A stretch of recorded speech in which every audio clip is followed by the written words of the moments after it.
Hi hello నమస్తే నా పేరు Suresh welcome to hit TV ముందుగా హిట్ టీవీ ప్రేక్షకులకు వినాయక చవితి శుభాకాంక్షలు అయితే ఈ గతంలో జరిగినటువంటి సంభాషణ మీద కావచ్చు మీరు చూపిస్తున్నటువంటి ఆదరణ ఎంతో అమూల్యమైనది మీ యొక్క టైం కావచ్చు మీకు ఉన్నటువంటి మా శ్రోతలు ఎవరైనా ఉంటే మా వ్యూవర్స్ ఏమైనా ఉంటే ఆ ప్రశ్నలు కావచ్చు మీ యొక్క కమెంట్ రూపంలో పదే సారి చెప్తున్నటువంటి పరిస్థితి అయితే ఇదే విషయానికి సంబంధించినటువంటి వార్త అంతా కూడా రజనీ రమ గారు మనతో ఉన్నారు తన ఉన్నటువంటి వాక్చాతుర్యంతో ఎంతో మంది కుటుంబాలను ఈ యొక్క సమాజంలో జరిగేటువంటి అవకతవకల మీద తన వంతుగా ప్రతిసారి కూడా మాట్లాడి మనంతా కూడా చైతన్యం చేసేటువంటి రజనీ రమ మనతో ఉన్నారు మేడం నమస్తే మేడం నమస్తే మేడం ముందుగా ఈ కుక్కట్పల్లిలో తెలంగాణ రాష్ట్రాన్ని తెలుగు ఒక ప్రజలను అతలాకుతలం చేసినటువంటి న్యూస్ ఏదైతే ఉందో మైనర్ బాలిక ప్లస్ మైనర్ బాలుడు అసలు చంపేంత కిరాతకంగా తను ఎందుకు ఆలోచించి ఉంటారు అసలు ఆ దొంగతనానికి వెళ్ళినటువంటి తను అమ్మాయిని హత్య మార్చినటువంటి ఘటన మీరు వినే ఉంటారు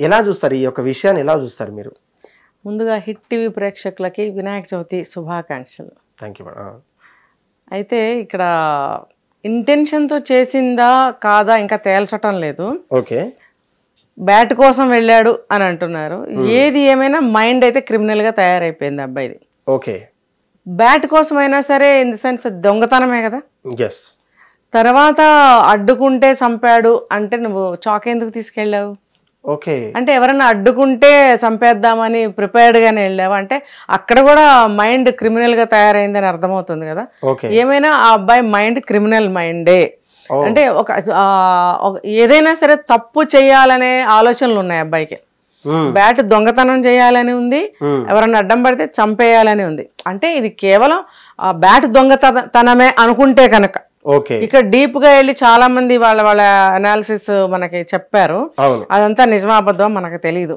పోలీసులు ఇన్వెస్టిగేట్ చేసి తేల్చాల్సింది ఉంది ఏమీ తేలకుండా మనం ఇదిగో పులి అదిగో తోక అని మనం మాట్లాడుకోలేము మనకు తెలిసింది ఇదే అయితే ఇది మైండ్ సెట్ అనేది ఈ 14 సంవత్సరాలకే ఇలా తయారైంది అంటే 14 సంవత్సరాలకి తయారవ్వలేదు చిన్నప్పటి నుంచి కూడా ఉంది ఆ పిల్లాడికి ఉంది అంటే ఫ్యామిలీ బ్యాక్గ్రౌండ్కి వెళ్ళిపోవాలి మనం ఇప్పుడు 14 ఏళ్ళు అంటే కూడా చాలా చిన్న వయసు 14 ఏళ్ళకి ఇంత పెద్ద క్రైమ్ చేయగలిగాడు అంటే అబ్బాయి బేస్ చాలా స్ట్రాంగ్గా ఉంది క్రిమినల్ అంటే ఆ మైండ్ నేర ప్రవృత్తి అనేటువంటి లక్షణము బేస్ అనేది చాలా స్ట్రాంగ్గా ఉంది ఆ అబ్బాయికి ఉండబట్టే 14 ఏళ్ళకే ఇంత పెద్ద పని చేశాడు అంటే వాళ్ళ ఇంటి పరిస్థితులు ఏంటి వాళ్ళ తండ్రి మెంటాలిటీ ఏంటి తల్లి మెంటాలిటీ ఏంటి ఇంట్లో పరిస్థితులు ఏంటి అంటే ఇంట్లో పరిస్థితి మనకు ఒకటి చెప్పారు డబ్బు చాలా కొరతగా ఉంది ఏదో బిజినెస్ లో లాస్ వచ్చింది అంటే బిజినెస్ లో లాస్ వస్తే వేరే ఇంటికి కన్నం వేస్తాం మనం కష్టపడతాము లేకపోతే కష్టాల్లో కుంగిపోతూ ఉంటాం ఏదో బాధపడుతూ ఉంటాం అంతేగాని ఒక ఇంట్లో కన్నం వేయాలని మనం ప్రయత్నించాం లేదా బిజినెస్ లో మళ్ళీ నిలదొక్కుని మళ్ళీ ముందుకు వెళ్ళాలని ప్రయత్నిస్తాం కానీ ఇలా ఎవరు ఆలోచించరు దట్టు ఈ పిల్లాడు చేయటం అంటే పిల్లాడు చేయటం అనేది మనం ఒక కోణంలో తల్లిదండ్రులకి తెలుసు అని చెప్తున్నారు అంటే ఈ లక్షణం తల్లిదండ్రులకు కూడా ఉందా ఇప్పుడు చూడండి ఎక్కడికన్నా వెళ్తాము ఏదన్నా వస్తువు పెద్దవాళ్ళే దొంగిలిస్తూ ఉంటారు మనం చూసాం చాలా చోట్ల చూస్తుంటాం అది చిన్న చిన్న వస్తువులే ఒక స్పూన్ కావచ్చు ఒక చిన్న గ్లాస్ కావచ్చు ఏదైనా పూజ దగ్గర ఏదైనా ఐటెం కావచ్చు లేదు ఎవరిదైనా వస్తువు జారిపోయిందంటే టక్కని తీసి బ్యాగ్ లో పెట్టుకోవడం ఇలాంటివి పెద్దవాళ్ళు కూడా చేస్తుంటారు అటువంటి లక్షణాలు ఉన్న వాళ్ళ పిల్లలకి జెనెటికల్ గా ఆ లక్షణాలు కూడా వస్తాయి అంటే రక్తం అని చెప్తుంటారు కదా ఆ రక్తంలోనే ఆ బుద్ధులు ఉంటాయి అయితే వీళ్ళకి పరిస్థితులు ఇలా ఉన్నాయి కాబట్టి తల్లిదండ్రులు చూసి చూడట్టు ఊరుకున్నారా ఈ అబ్బాయి ఇలాంటి పనులు చేస్తుంటే అంటే ఇది ఒక్క కోణంలో మనం చెప్పలేమండి చాలా రకాలుగా ఇది మనం ఆలోచించాల్సింది ఉంది ఎంత తల్లిదండ్రులకు ఆ బుద్ధి ఉంటే పిల్లల ముందు బయటపడతారా ఒరే నువ్వు దొంగతనం చేసుకురారా అంటారా లేకపోతే నానా నువ్వు డబ్బులకి ఇబ్బంది పడుతున్నావు కదా నేను వెళ్తాను వాళ్ళ ఇంట్లో మొన్న డబ్బులు పెట్టడం నేను చూశాను ఈ మాట నేనెందుకు చెప్తున్నాను అంటే ఈ పిల్లాడు గతంలో కూడా 2-3 సార్లు పక్క బిల్డింగ్ లో నుంచి జంప్ చేసి ఇంట్లోకి రావటం ఆ సహస్ర అనే పాప వాళ్ళ అమ్మ చెప్పింది అలవాటే అలా దూకొస్తూ ఉంటాడు అంటే పక్క బిల్డింగ్ లో ఉంటారు కాబట్టి ఈజీగా ఉంటుంది కాబట్టి అక్కడి నుంచి ఇక్కడికి దూకొస్తాడు అని అంటే అది చాలా చాలా తప్పది నువ్వు నీ ఇంటి దగ్గర నుంచి ఇంకొకళ్ళ ఇంటికి వస్తున్నావు దట్టు నువ్వు దూకొస్తున్నావు థర్డ్ థింగ్ ఏంటంటే నువ్వు పడితే కాలో చేయో ఇరుగుతుంది ఆ భయం లేదు ఇప్పుడు అవతల వాళ్ళ మైండ్ సెట్ సరిగ్గా లేదనుకో వీళ్ళు ఏదో తోసేశారు మా అబ్బాయినని వాళ్ళు ఆరోపణ కూడా చేయొచ్చు ఇన్ని నష్టాలు ఉన్నాయి కాబట్టి అది మొదట్లోనే ఎందుకు అడ్డుకోలేదు ఇది సహస్రాల అమ్మకి తెలుసు ఆ అబ్బాయి తల్లిదండ్రులకు తెలియదా వీళ్ళు కానీ వాళ్ళు కానీ ఎందుకు అడ్డుకోలేదు అది నువ్వు దూకి రావటం అనేది ఎన్ని విధాల సమాజం దృష్టిలో తప్పు. అసలు ఆ అబ్బాయి ఇంట్లో దూకుతున్నంటే అసలు అక్కడ ఏం జరుగుతుంది? వీళ్ళ ఇంట్లో ఒక పాప ఉంది. ఈ రోజుల్లో చిన్నపిల్లలు పెద్ద పిల్లలని లేదండి, నేరాలు అత్యాచారాలు అన్ని వయసులో చేస్తున్నారు. కాబట్టి ఈ ఆలోచన చేయడానికి సమాజం ముందుకు వస్తుంది. ఆ అబ్బాయి వీళ్ళింటికి దేనికి వస్తున్నాడు అని సమాజం అడుగుతుంది. 14 ఏళ్ళు అంటే మరీ చిన్నపిల్లాడు ఏం కాదు. మరి 14 ఏళ్ల వయసులో అలా దూకి వస్తున్నాడంటే ఇంట్లో ఒక పాప ఉంది, 11 ఏళ్ల పాప అని వెంటనే ఒక ఇది చెప్పేస్తుంది సమాజం అనేది. కాబట్టి ఈ యాంగిల్లో కూడా వాళ్ళు ఎందుకు ఆలోచించలేదు? అలా రాకూడదని ఎందుకు చెప్పలేదు? కాబట్టి ఆ అలవాటు ఉంది కాబట్టి, వీళ్ళింట్లో వీళ్ళు డబ్బులు పెట్టడం చూశాడు కాబట్టి వెళ్ళి వాళ్ళ నాన్నతో చెప్తే ఆయన సరేలేరా అన్నాడా? చూసి చూడనట్టు ఊరుకున్నాడా? లేకపోతే పట్టించుకోలేదా? ఏదేమైనా అక్కడ మౌనం ఉంటే ఈ అబ్బాయికి అంగీకారం అయిపోతుంది అది. సో నాన్న డైరెక్ట్ గా వెళ్ళు అని చెప్పక్కర్లేదు, మౌనం వహించాడు అంటే ఓకే అని. అంటే ఇదంతా కూడా ఇంకో యాంగిల్లో అనాలిసిస్ అనమాట. మేబీ నిజం అవ్వచ్చు, అవ్వకపోవచ్చు. నిజం కాదు అని అంటే మరి ఎలా చేయగలిగాడా దొంగతనం? నీ కొడుకు దొంగలాగా తయారవుతున్నాడు, గతంలో కూడా ఫోను ఈయన చెప్పారు. మరి కొంచెం కొంచెం మీకు పొడచూపుతున్నప్పుడు మీ అబ్బాయిని మీరు ఎందుకు నిలదీయట్లేదు, కంట్రోల్ చేయటం లేదు, ఎందుకు వదిలేస్తున్నారు? కాబట్టి తల్లిదండ్రులు మౌనం ఈ అబ్బాయికి అంగీకారం అయింది. సో ఈ అబ్బాయి మళ్ళీ అదే ప్రకారంగా దూకొచ్చాడు. ఇప్పుడు ఏంటంటే చేస్తున్నది ఒక దొంగతనం. ఆ దొంగతనానికి వెళ్ళినాడు దొంగ కూడా వాడి ఉంటాయి కదా వాడికి పనిముట్లు, వాటితో వెళ్తాడు. ఇప్పుడు వీడు కూడా దొంగతనానికి వెళ్తున్నాడు కాబట్టి వీడికి సంబంధించిన వస్తువులతో వెళ్తాడు.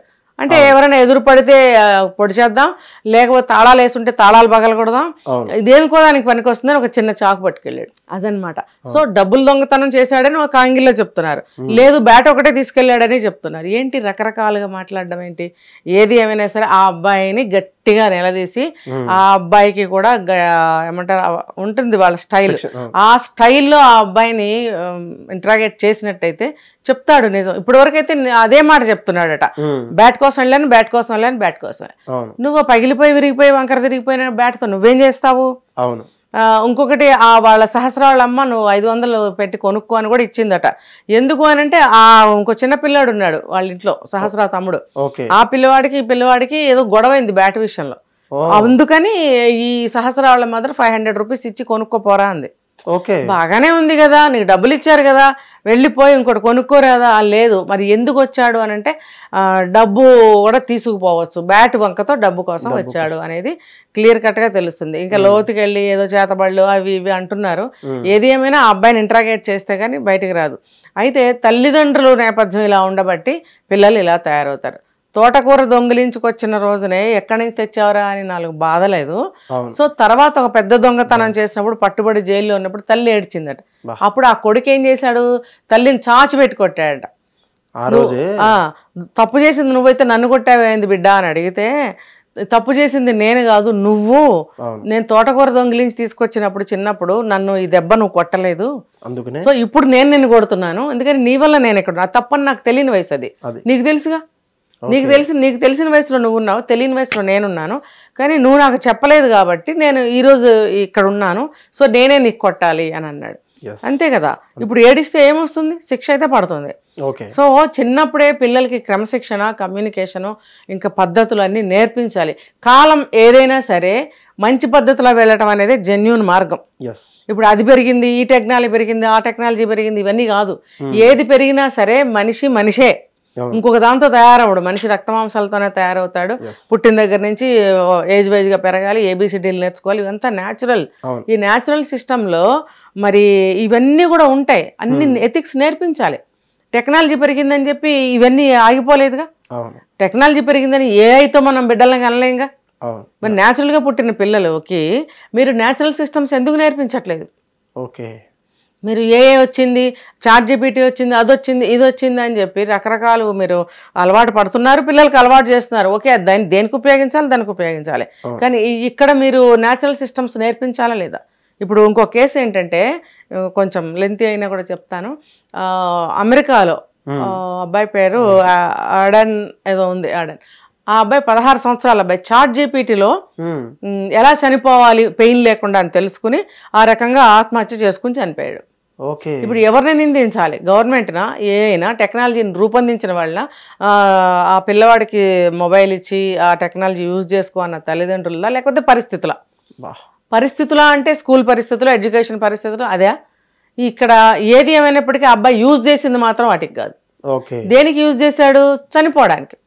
అంటే ఆ చనిపోవడానికి ఆ అబ్బాయి మనసు ఎందుకు సిద్ధపడింది అంటే ఫ్యామిలీ నేపథ్యం, బ్యాక్గ్రౌండ్ కూడా. ప్రస్తుతం వాళ్ళ ఫ్యామిలీలో ఏ పరిస్థితి వచ్చింది లేదు, ఆ అబ్బాయికి ఇండివిజువల్గా వచ్చిందా?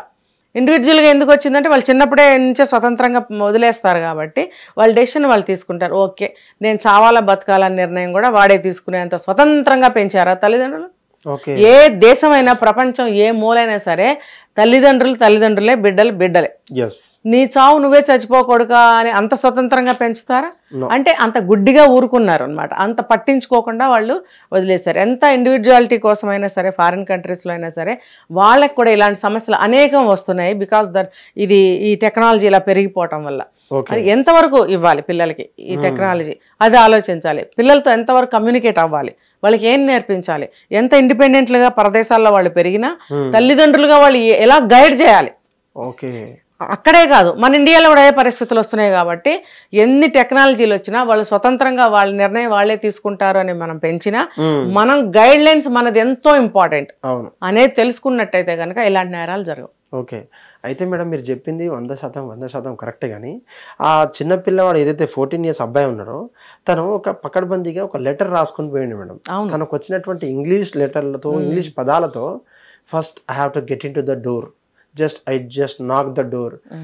If somebody sees, I have to kill them with my knife అని చెప్పేసి తనకు వచ్చినటువంటి ఇంగ్లీష్ పదాలతో పక్కడబందికి ప్లాన్. అంటే నిజంగా పోలీసులు మీరు చెప్తున్నట్టు ఫుల్ ఇంట్రాగేషన్ జరిగిన తర్వాత నిజాలు వస్తాయి. కానీ ఇప్పుడు జరిగినటువంటి విషయాల్లో నేను నిజంగా క్రిమినల్ అయితా, నా ఫోన్ నిండా కూడా సిఐడి ఆ సంబంధించినటువంటి కేసులు, ఫైల్ కేసులు, సిఐడి కేసులు ఎలా ఛేదించాలి, పోలీసులకు ఎలా దొరకకుండా మనం ఎట్లా పట్టుబడకుండా ఉండాలనేది ఆ సిరీస్ అన్ని, వెబ్ సిరీస్ అని చూస్తూ నేను దీనికి స్టార్ట్ చేస్తున్నా అని చెప్పేసి పోలీసులు కూడా ధైర్యంగా చెప్పగలను.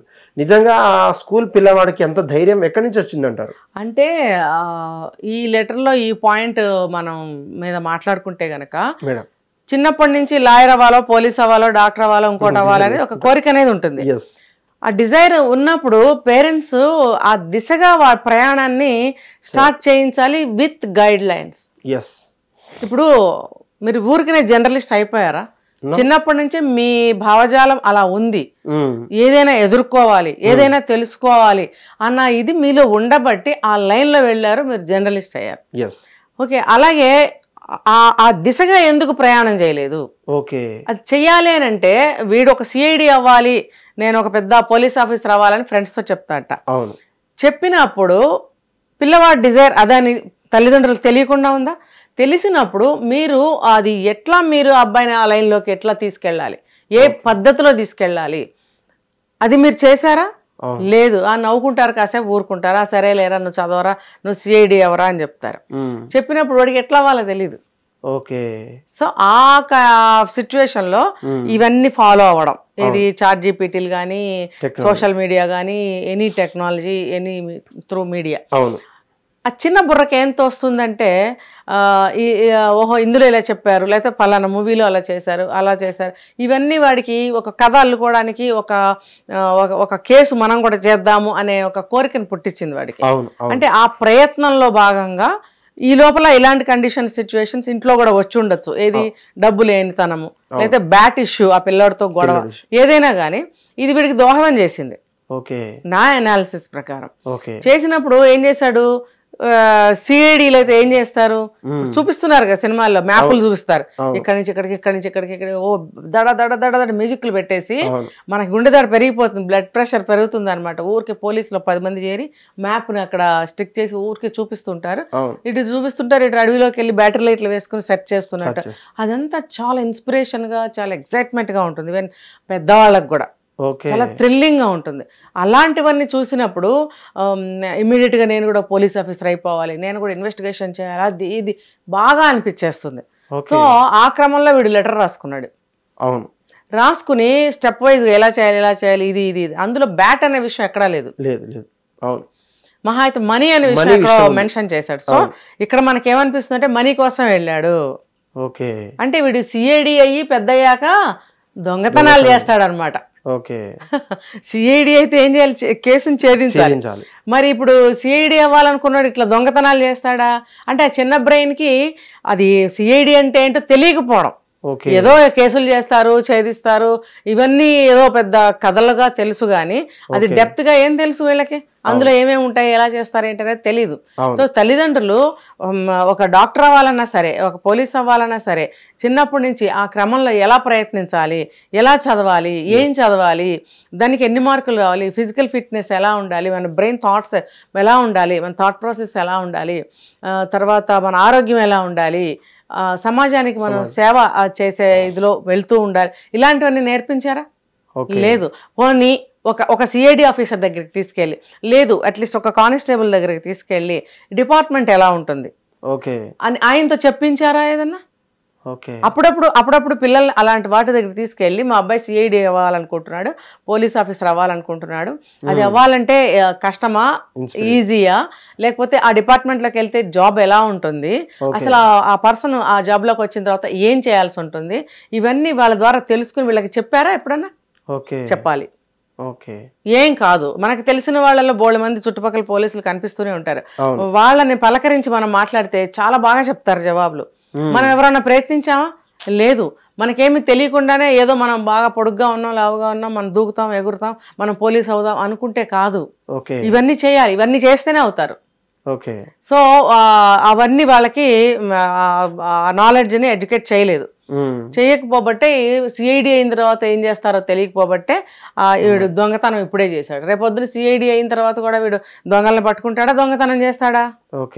సో మొత్తం ఓవరాల్ గా రాంగ్ నడిచింది. ఏమైనా ఈ అబ్బాయికి ఇంట్రాగేషన్ చెయ్యాలి. వీడు చిన్నపిల్లాడైనా సరే అలా చేశాడు కాబట్టి హత్య, వాడికి సరి అయిన ఒక చట్టాన్ని పోక్సో ఏదో చేశారు, పోక్సోనేనా, చాలా సెక్షన్ ఏవో పెట్టారు. సో వాటి ద్వారా అబ్బాయిని ఇన్వెస్టిగేషన్ చేసి సరి అయిన కౌన్సిలింగ్ ఇవ్వాలి వాడికి. మరి చిన్నపిల్లాడు కాబట్టి శిక్ష వేస్తారా లేదా, ఏదో కొంతమంది అంటున్నారు రిలీజ్ అయి వచ్చేస్తాడు. రిలీజ్ చేయటం అనేది 1000% రాంగ్. రిలీజ్ చేయకూడదు, వాళ్ళకి బంధించే ఉంచాలి. వాళ్ళకి కూడా చిన్నపిల్లలు ఉంటాయి, జునైల్స్ అవి ఉంటాయి, వాటిల్లో పెట్టి వాళ్ళని చదివించడము క్రమ పద్ధతిలో. చూడండి, స్టూడెంట్ నెంబర్ 1 అని చెప్పి junior NTR first picture maybe, అందులో ఇలాగే జరుగుతుంది. సో ఆ అబ్బాయి ఆ జైల్లో ఉండి క్రమశిక్షణగా పెరిగి పెద్దవాడై తండ్రి ఆశయం ఏంటంటే ఇతను లాయర్ అవ్వాలి, అడ్వకేట్ అయ్యి ఒక కేసును కూడా ఛేదిస్తాడు. అలాంటి ఇన్స్పిరేషన్గా ఉండే కథలు, మూవీస్ వీళ్ళకి చూపిస్తూ పెంచినట్టయితే మంచిగా చదువుకుని సొసైటీలోకి తిరిగి తర్వాత వచ్చిన తర్వాత మంచిగా బ్రతికే క్రమంలో ఉంటారు వాళ్ళు. లేకపోతే ఆ మెంటాలిటీ అలాగే తయారవుతుంది. సో ఇలాంటి వాళ్ళకి తల్లిదండ్రులు కూడా బాగా ఎంకరేజ్ చేస్తూ ఉంటారనమాట, ఇలా తప్పు బాబు అని చెప్పరు. అది తల్లిదండ్రులది తప్పు. ఓకే మేడం, నిజంగా మీరు చెప్తున్నటువంటి ఏదైతే కీలక అంశాలు ఉంటాయో, బ్యాక్గ్రౌండ్ నుంచి వచ్చినటువంటి వాళ్ళు నేర్పకుండా ఏది చెప్పకుండా కంపల్సరీగా సమాజం మీద బతుకు ఇది ఆ బతుకు అని చెప్తే వాళ్ళు ఎవరైనా మారుతారు, కానీ మారకపోవడం వల్ల అనేక కారణాలు ఉన్నాయని చెప్పారు.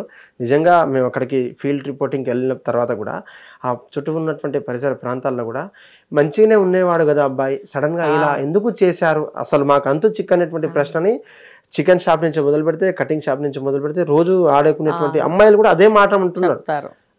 అది అసలు ఇలా ఛేదిస్తారు పోలీసులు, దానికి ఏ విధంగా చేస్తారు కూడా మనం రోజంతా కూడా చూసేటువంటి అవకాశం ఉంది. హిట్ టీవీ యాప్, ఇందులో short news, live news, entertainment shows, movies, digital magazines తో పాటు మీ జిల్లా వార్తలను కూడా ఫ్రీగా చూడొచ్చు. ఇంకెందుకు ఆలస్యం, వెంటనే హిట్ టీవీ యాప్ ని డౌన్లోడ్ చేసుకుని ఫ్రీగా ఎంటర్టైన్మెంట్ పొందండి. Hit TV app, hit TV app, please download hit TV app. Hit TV app ని ఫ్రీగా డౌన్లోడ్ చేసుకుని ఎంజాయ్ చేయండి. మీకు నచ్చిన ఎంటర్టైన్మెంట్ కోసం హిట్ టీవీ యాప్ ని ఫ్రీగా డౌన్లోడ్ చేసుకుని ఎంజాయ్ చేయండి. హిట్ టీవీ యాప్ ని డౌన్లోడ్ చేసుకుని ఆస్వాదించండి, ఆశీర్వదించండి. ఇంతమంది సెలబ్రిటీలు హిట్ టీవీ యాప్ ని డౌన్లోడ్ చేసుకోండి అని చెప్తున్నారంటే ఎంత మంచి యాప్ ఆలోచించండి. అమెరికా అమెరికా అమెరికా అమెరికాలో చదవాలనుకునే వాళ్ళకి విశ్వసనీయమైన పేరు మన శౌర్య కన్సల్టెన్సీ. UK లో 1 year masters, UK లో 1 year masters, 2 years work permit up to 5 years visa. Contact Saurya Consultancy. Contact 89851 89851.